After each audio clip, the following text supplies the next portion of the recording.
शुक्लाम्बरधरं विष्णुं शशिवर्णं चतुर्भुजं प्रसन्नवदनं ध्यायेत् सर्वविघ्नोपशान्तये।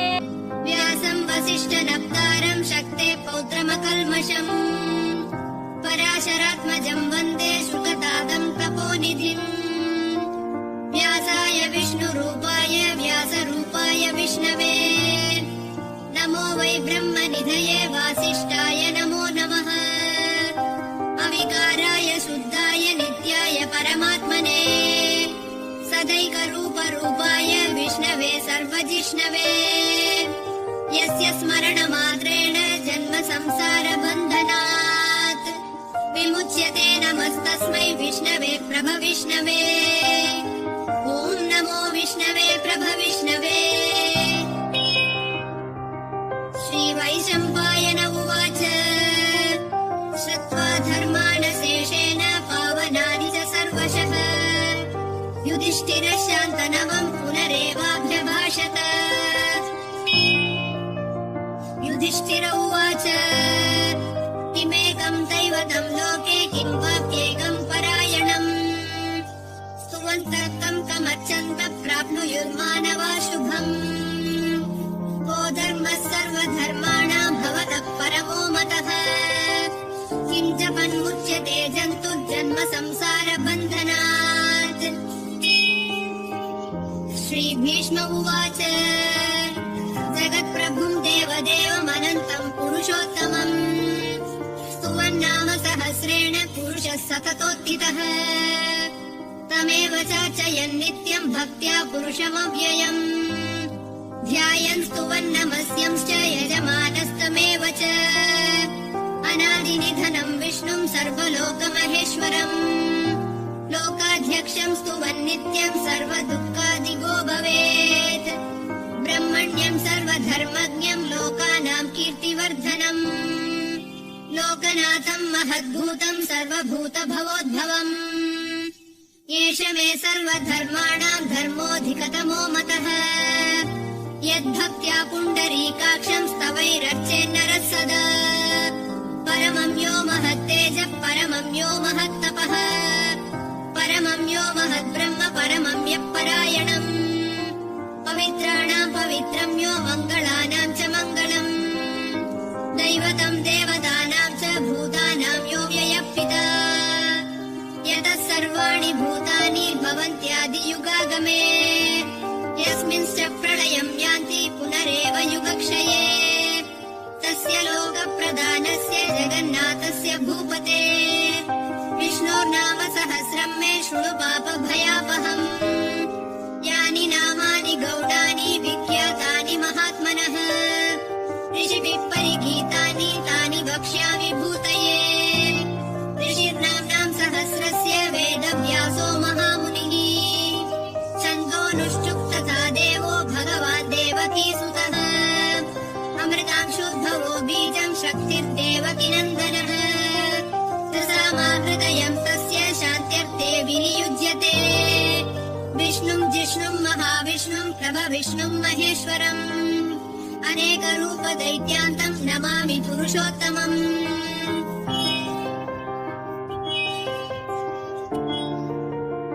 अस्य श्रीविष्णोर्दिव्यसहस्रनामस्तोत्रमहामन्त्रस्य श्रीवेदव्यासो भगवान् ऋषिः अनुष्टुप् छन्दः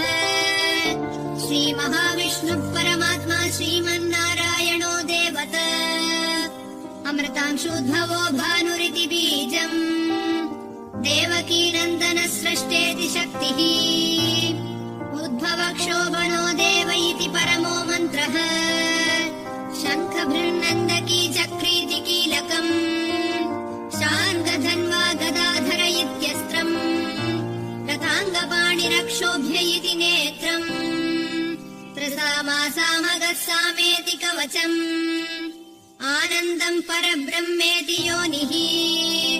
ऋतुसुदर्शनकाल इति दिग्बन्धः श्रीविश्वरूप इति ध्यानम्। श्रीमहाविष्णुप्रीत्यर्थे सहस्रनाम जपे विनियोगः ध्यानम् क्षीरोदन्वत्प्रदेशे शुचिमणिविलसत्सैकते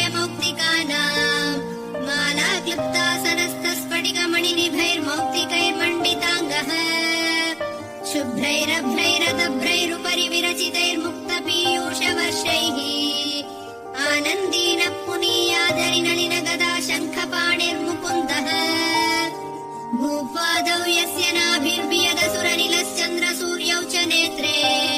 कर्णावासा शिरोद्यौर्मुखमपि दहनो यस्य वास्तेयमब्धिः अन्तस्थं यस्य विश्वं सुरनरकगो भोगि गन्धर्वदैत्यैः चित्रं रम्यतेदं त्रिभुवनवपुषं विष्णुमीशं नमामि ॐ नमो भगवते वासुदेवाय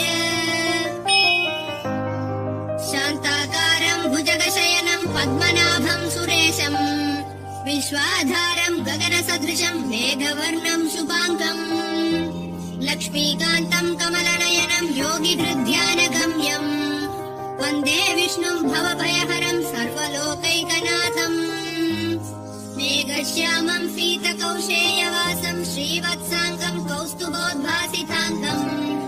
पुण्योपेतं पुण्डरीकायदाक्षं विष्णुं वन्दे सर्वलोकैकनाथम् नमः समस्तभूतानामादिभूताय भूभृते अनेकरूपरूपाय विष्णवे प्रभविष्णवे शशङ्खचक्रं सकिरीटकुण्डलं सपीतवस्त्रं सरसीरुहेक्षणम् सहारवक्षस्थलशोभिकौस्तुभं नमामि विष्णुं शिरसा चतुर्भुजम् छायायां पारिजातस्य हेमसिंहासनोपरि आसीनमम्बुधश्याममायदाक्षमलङ्कृतम् चन्द्राननं चतुर्बाहुं श्रीवत्साङ्गितवक्षसम् रुक्मिणी सत्यभामाभ्यां सहितं कृष्णमाश्रये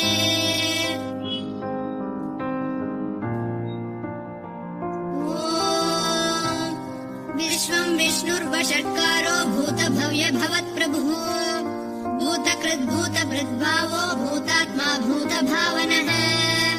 भूतात्मा परमात्मा च मुक्तानां परमागतिः अव्ययः पुरुषः साक्षी क्षेत्रज्ञोऽक्षर एव च योगो योगविदां नेता प्रधानपुरुषेश्वरः नारसिंहवपुः श्रीमान् केशवः पुरुषोत्तमः सर्वः सर्वशिवस्ताणुर्भूतादिर्निधिरव्ययः सम्भवो भावनो भर्ता प्रभवः प्रभुरीश्वरः स्वयंभू शम्भुरादित्यः पुष्कराक्षो महास्वनः अनादिनिधनो धाता विधाता धातुरुत्तमः अप्रमेयो ऋषिकेशः पद्मनाभो वरप्रभुः विश्वकर्मा मनुस्त्वष्टास्थविष्टस्तविरो ध्रुवः अग्राह्यः शाश्वतः कृष्णो लोहिताक्षप्रतर्दनः प्रभूतस्त्रिककुब्धाम पवित्रं मङ्गलं परम् ईशानः प्राणदः प्राणो ज्येष्ठः श्रेष्ठः प्रजापतिः हिरण्यगर्भो भूगर्भो माधवो मधुसूदनः ईश्वरो विक्रमी धन्वी मेधावी विक्रमक्रमः अनुत्तमो दुरादर्श कृतज्ञ कृतिरात्मवान् सुरेशशरणं शर्म विश्वरेता प्रजाभवः अहः संवत्सरो व्यान प्रत्ययः सर्वदर्शनः अजः सर्वेश्वरः सिद्धः सिद्धिः सर्वाधिरच्युतः वृषा कपिरमेयात्मा सर्वयोगविनिश्रुतः वसुर्वसुमनः सत्यः समात्मा संमितः समः अमोघः पुण्डरीकाक्षो वृषकर्मा वृषाकृतिः रुद्रो बहुशिरा बभ्रुर्विश्वयोनिःशुचिश्रवाः अमृतः शाश्वतः साणुर्वरारोहो महातपाः सर्वगः सर्वविद्भानुर्विश्वक्सेनो जनार्दनः वेदो वेदविदव्यङ्गो वेदाङ्गो वेदवित्कविः लोकाध्यक्षः सुराध्यक्षो धर्माध्यक्षः कृताकृतः चतुरात्मा चतुर्व्यूहश्चतुर्दंष्ट्रश्चतुर्भुजः भ्राजिष्णुर्भोजनं भोक्ता सहिष्णुर्जगदादिजः अनघो विजयो जेता विश्वयोनिः पुनर्वसुः उपेन्द्रो वामनः प्रांशुरमोघः शुचिरूर्जितः अतीन्द्रः सङ्ग्रहः सर्गो धृतात्मा नियमो यमः वेद्यो वैद्यः सदा योगी वीरः माधवो मधुः अतीन्द्रियो महामायो महोत्साहो महाबलः महाबुद्धिर्महावीर्यो महाशक्तिर्महाद्युतिः अनिर्देश्य वपुः श्रीमानमेयात्मा महाधृधृक् महेश्वासु सताङ्गतिः अनिरुद्धः सुरानन्दो गोविन्दो गोविदाम्पतिः मरीचिर्दमनोऽहं वरुणो भुजगोत्तमः हिरण्यनाभः सुतवा पद्मनाभ प्रजापतिः अमृत्युः सर्वदृक्सिंहः सन्धाता सन्धिमां स्थिरः अजो दुर्मर्षणः शास्ता विश्रुतात्मा सुरारिः गुरुतमो धाम सत्यः सत्यपराक्रमः निमिषो निमिषस्रग्वी वाचस्पतिरुदारधीः अग्रणी ब्राह्मणी श्रीमान् न्यायो नेता समीरणः सहस्रमूर्धा विश्वात्मा सहस्राक्षः सहस्रपात् आवर्तनो निवृतात्मा संवृतः सम्प्रमर्दनः अहः संवर्तको वह्निरनिलो धरणीधरः सुप्रसाद प्रसन्नात्मा विश्वधृ विश्वभुग् विभुः सत्कर्ता सत्कृतः साधुर्जह्नुर्नारायणो नरः असङ्ख्येयो प्रमेयात्मा विशिष्टः शिष्टकृच्छुचिः सिद्धार्थः सिद्धसङ्कल्पः सिद्धिदः सिद्धिसाधनः वृषाही वृषभो विष्णुर्वृषपर्वा वृषोदरः वर्धनो वर्धमानस्य विविक्तः श्रुतिसागरः सुभुजो दुर्धरो वाग्मी महेन्द्रो वसुदो वसुः नैकरूपो बृहद्रूपः शिबिविष्टप्रकाशनः ओजस्तेजोद्युतिधर प्रकाशात्मा प्रतापनः वृत्तस्पष्टाक्षरो मन्त्रश्चन्द्रांशुर्भास्करद्युतिः अमृतांशुद्भवो भानुश्चशबिन्दुः सुरेश्वरः औषधम् जगतः सेतुः सत्यधर्मपराक्रमः भूतभव्यभवन्नाथः पवनः पावनो नलः कामः कामकृत्कान्तः कामः कामप्रदः प्रभुः युगादिकृद्युगावर्तो नैकमायो महाशनः अदृश्यो व्यक्तरूपस्य सहस्रजिदनन्तजित् इष्टो विशिष्टः शिष्टेष्टः शिखण्डी नभुषो वृषः क्रोधः क्रोधकृत्कर्ता विश्वबाहुर्महीधरः अच्युतः प्रतितः प्राणधो वासवानुजः अपां निधिरधिष्ठानम् अप्रमत्तः प्रतिष्ठितः स्कन्दधरो धुर्यो वरदो वायुवाहनः वासुदेवो बृहद्भानुरादिदेवः पुरन्दरः अशोकस्तारणस्तारः शूरः शौरिर्जनेश्वरः अनुकूलः सदावर्तः पद्मी पद्मनिपेक्षणः पद्मनाभोरविन्दाक्षः पद्मगर्भः शरीरभृत् महर्दिर्रुद्धो वृद्धात्मा महाक्षो गरुडध्वजः अतुलः शरभो भीमः समयज्ञो हविर्हरिः सर्वलक्षणलक्षण्यो लक्ष्मीवान् समितिञ्जयः विक्षरो रोहितो मार्गो हेतुर्दामोदरः सहः महीधरो महाभागो वेगवानमिताशनः उद्भवक्षोभनो देवः श्रीगर्भः परमेश्वरः करणम् कारणम् कर्ता विकर्ता गहनो भुवः व्यवसायो व्यवस्थानः संस्थानस्थानदो ध्रुवः परर्दिः परमस्पष्टस्तुष्टः पुष्टः सुपेक्षणः रामो विरामो विरतो मार्गो नेयो नयो नयः वीरः शक्तिमतां श्रेष्ठो धर्मो धर्मविदुत्तमः वैकुण्ठः पुरुषः प्राणतः प्रणवक्रतुः हिरण्यगर्भः शत्रुघ्नो व्याप्तो वायुरदोक्षजः ऋतुः सुदर्शनः कालः परमेष्टि परिग्रहः उग्रः संवत्सरो दक्षो विश्रामो विश्वदक्षिणः विस्तारस्तावरस्तानुः प्रमाणम् बीजमव्ययम् अर्थोऽनर्थो महाकोशो महाभोगो महाधनः अनिर्विण्णस्तविष्टो भूधर्मयूपो महामकः नक्षत्रनेमिर्नक्षत्री क्षमक्षामः समीहनः यज्ञयित्यो महेज्यश्च क्रतुः सत्रम् सताङ्गतिः सर्वदर्शी विमुक्तात्मा सर्वज्ञो ज्ञानमुत्तमम् सुव्रतः सुमुखः सूक्ष्मः सुघोषः सुगतः सुहृत् मनोहरोजितः क्रोधो वीरबाहुर्विदारणः स्वापनः स्ववशो व्यापी नैकात्मा नैककर्मकृत् वत्सरो वत्सलो वत्सी रक्तगर्भो धनेश्वरः धर्मकृद्धर्मी सदसच्छरमक्षरम् अविज्ञाता सहस्रांशुर्विदाता कृतलक्षणः गवस्तिनेमिः सत्त्वस्थः सिंहो भूतमहेश्वरः आदिदेवो महादेवो देवेशो देवभृत्पुरुः उत्तरो गोपतिर्गोप्ता ज्ञानगम्यः पुरातनः शरीरभूतभृद्गोप्ता कपीन्द्रो भूरि दक्षिणः सोमगोमृतपः सोमः पुरुजित् पुरुसत्तमः विनयो जय सत्यसन्धो दाशार्हः सात्वतां पतिः जीवो विनयिता साक्षी मुकुन्दोमितविक्रमः अम्बोनिधिरनन्तात्मा महोदतिशयोऽन्तकः अजो महार्हः स्वाभाव्योजिता मित्रप्रमोदनः आनन्दो नन्दनो नन्दः सत्यधर्मात्रिविक्रमः महर्षिः कपिलाचार्यः कृतज्ञो मेदिनीपतिः त्रिपदस्कृतशाध्यक्षो महाशृङ्गकृतान्तकृत महावराहो गोविन्दः सुषेणः कनकाङ्गदी गुह्यो गभीरो गहनो गुप्तश्चक्रगदाधरः वेदास्वाङ्गोजितः कृष्णो दृढः सङ्कर्षणोच्युतः वरुणो वारणो वृक्षः पुष्कराक्षो महामनाः भगवान् भगहानन्दी वनमाली हलायुधः आदित्यो ज्योतिरादित्यः सहिष्णुर्गतिसत्तमः सुधन्वा कण्ठपरशुर्दारुणो द्रविणप्रदः दिवस्पृक् सर्वदृग्व्यासो वाचस्पतिरयो निजः त्रिसामासामगः साम निर्वाणम् भेषजम् भिषक् सन्न्यासकृच्छमशान्तो निष्ठा शान्तिपरायणम् शुभाङ्गः शान्तिदः स्रष्टा कुमुदः कुवलेशयः गोहितो गोपतिर्गोप्ता वृषभाक्षो वृषप्रियः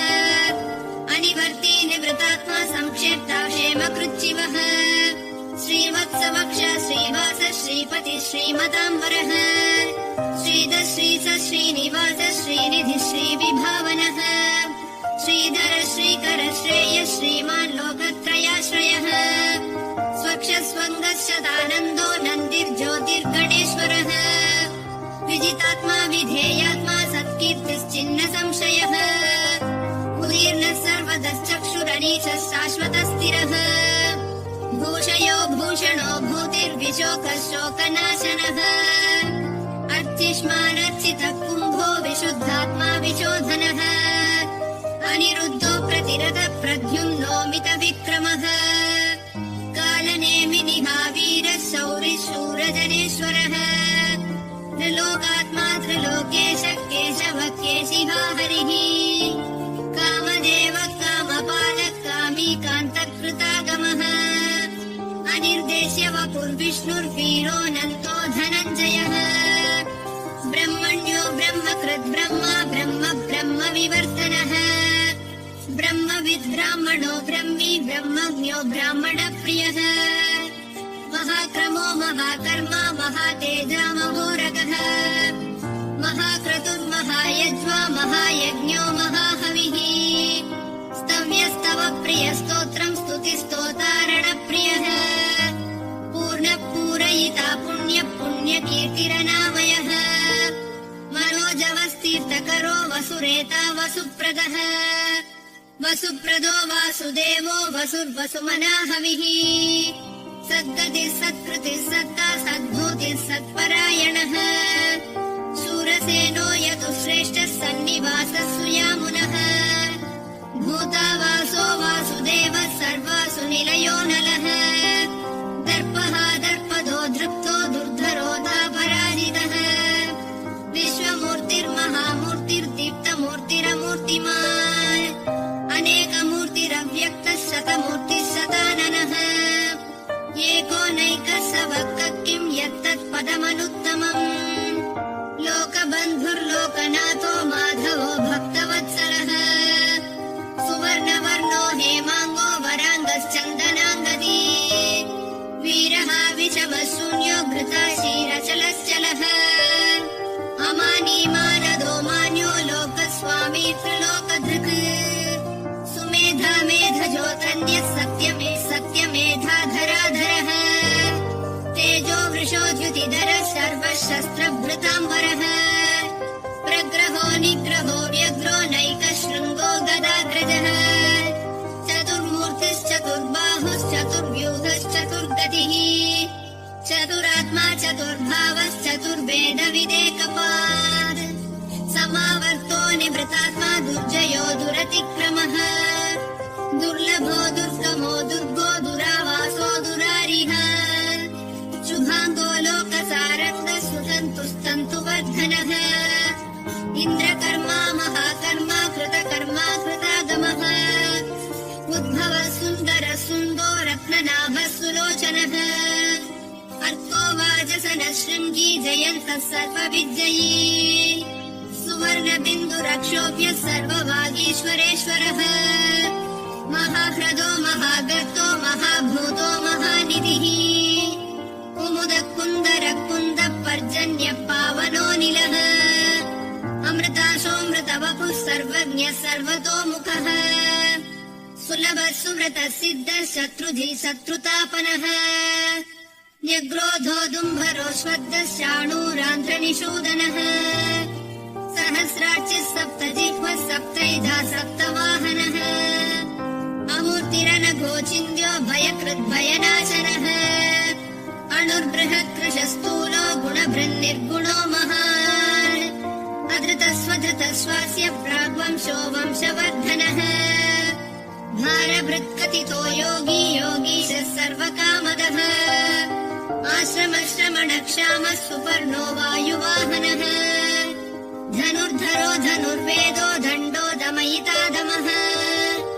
अपराजितः सर्वसहो नियन्ता नियमो यमः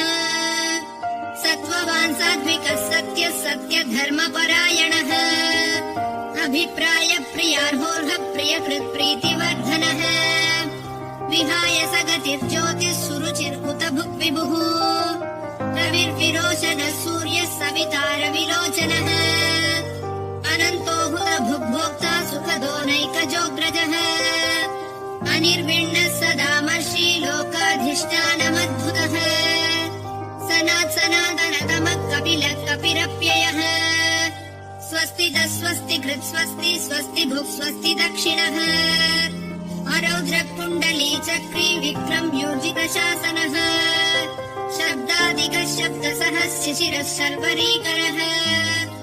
अक्रूरपेशलो दक्षो दक्षिणक्षमिणाम्बरः विद्वत्तमो वीतभयः पुण्यश्रवणकीर्तनः उत्तारणो दुष्कृतिः पुण्यो दुःस्वप्ननाशनः वीरः रक्षणः सन्तो जीवनपर्यवस्थितः अनन्तरूपोऽनन्तश्रीर्धितमन्युर्भयापहः चतुरश्रोतभीरात्मा विदिशो व्यादिशो दिशः अनादिर्भूर्भुवो लक्ष्मी सुवीरो रुचिराङ्कदः जननो जनजन्मादिर्भीमो भीमपराक्रमः आधारनिलयो धाता पुष्पहासप्रजागरः ऊर्ध्वगः सत्पथाचार प्राणदः प्रणवपणः प्रमाणम् प्राणनिलय प्राणभृत् प्राणजीवनः तत्त्वम् तत्त्वविदेकात्मा जन्म मृत्युजरातिगः भूर्भुवः स्वस्तरुस्तारः सविता प्रपितामहः यज्ञो यज्ञपतिर्यज्वा यज्ञाङ्गो यज्ञवाहनः यज्ञभृद्यज्ञकृद्यज्ञी यज्ञभुग्यज्ञसाधनः यज्ञान्तकृद्यज्ञगुह्यमन्नमन्नादयेव च आत्मयोनिः स्वयम् जातो वैखानः सामगायनः देवकीनन्दनः स्रष्टा क्षितीशः पापनाशनः शङ्खभृन्नन्दकी चक्री शार्दधन्वा गदाधरः रथाङ्गपाणिरक्षोभ्यः सर्वप्रहरणायुधः सर्वप्रहरणायुध ॐ नमः इति वनमाली गदीशार्ङ्गी शङ्खी चक्री च नन्दकी श्रीमान्नारायणो विष्णुर्वासुदेवोऽभिरक्षतु वनमाली गदीशार्ङ्गी शङ्खी चक्री च नन्दकी श्रीमान्नारायणो विष्णुर्वासुदेवोऽभिरक्षतु वनमाली गदीशार्ङ्गी शङ्खी चक्री च नन्दकी श्रीमान्नारायणो विष्णुर्वासुदेवोऽभिरक्षतु इतीदम् कीर्तनीयस्य केशवस्य महात्मनः नाम्नाम् सहस्रम् दिव्यानामशेषेण प्रकीर्तितम् य इदम् शृणुयात् नित्यम् यश्चापि परिकीर्तयेत् नाशुभम् प्राप्नुयात् किञ्चित् सोमुत्रेह च मानवः वेदान्तको ब्राह्मणस्य क्षत्रियो विजयी भवेत् वैश्योदरसमृद्धस्य शूद्रस्तुकमवाप्नुयात् धर्मार्थी प्राप्नुयात् धर्ममर्थार्थी चार्थमाप्नुयात् कामानवाप्नुयात् कामी प्रजार्थी प्रजार्थी प्राप्नुयात् प्रजाः भक्तिमान्यः सदोत्थाय शुचिस्तद्गतमानसः सहस्रं वासुदेवस्य नाम्नामेतत् प्रकीर्तयेत् यशः प्राप्नोति विपुलं याति प्राधान्यमेव च अचलां श्रियमाप्नोति श्रेयः प्राप्नोत्यनुत्तमम् न भयं क्वचिदाप्नोति वीर्यं तेजश्च विन्दति भवत्यरोगो द्युतिमान् बलरूपगुणान्वितः रोगार्तो मुच्यते रोगात् बद्धो मुच्येत बन्धनात् भयान्मुच्येत भीतस्तु मुच्येतापन्न आपदः दुर्गाण्यतितरत्याशु पुरुषः पुरुषोत्तमम् स्तुवन्नाम सहस्रेण नित्यं भक्तिसमन्वितः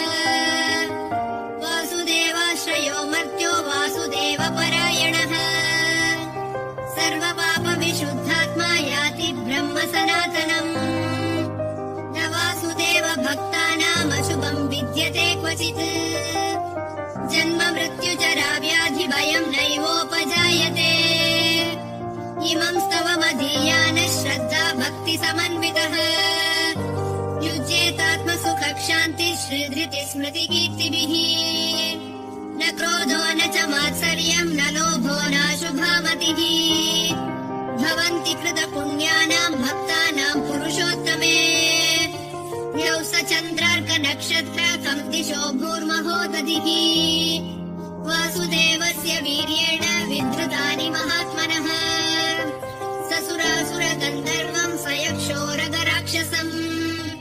जगद्वशे वर्ततेदं कृष्णस्य सचराचरम् इन्द्रियाणि मनोबुद्धिः सत्त्वं तेजो बलं धृतिः वासुदेवात्मकान्याहुः क्षेत्रं क्षेत्रज्ञ एव च सर्वागमानामाचारः प्रथमं परिकल्पते आचारप्रभवो धर्मो धर्मस्य प्रभुरच्युतः ऋषयः पितरो देवा महाभूतानि धातवः जङ्गमाजङ्गमञ्चेदं जगन्नारायणोद्भवम् योगो ज्ञानं तथा साङ्ख्यं विद्या शिल्पादिकर्म च वेदाशास्त्राणि विज्ञानमेतत् सर्वं जनार्दनात् एको विष्णुर्महद्भूतं पृथग्भूतान्यनेकशः त्रिलोकान् व्याप्य भूतात्मा भुङ्क्ते विश्वभुगव्ययः इमं स्तवं भगवतो विष्णोर्व्यासेन कीर्तितम् पठेद्ययिच्छेत् पुरुषः श्रेयः प्राप्तुं सुखानि च विश्वेश्वरमजं देवं जगतः प्रभुमव्ययम् भजन्ति ये पुष्कराक्षं न ते यान्ति पराभवम् न ते यान्ति पराभवम् ॐ नमः इति अर्जुन उवाच पद्मपत्रविशालाक्ष पद्मनाभसुरोत्तम भक्तानामनुरक्तानां त्राता भव जनार्दन श्रीभगवानुवाच यो मां नाम सहस्रेण स्तोतुमिच्छति पाण्डव सोऽहमेकेन श्लोकेन स्तुत एव न संशयः स्तुत एव न संशय ॐ नमः इति व्यास उवाच वासनाद्वासुदेवस्य वासितं भुवनत्रयम्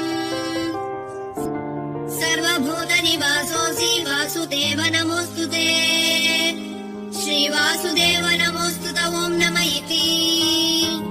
पार्वत्युवाच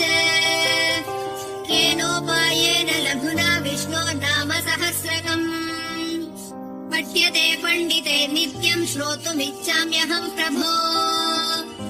ईश्वर उवाच श्रीराम राम रामेति रमे रामे मनोरमे सहस्रनाम तत्तुल्यम् राम नाम वरानने श्रीराम राम रामेति रमे रामे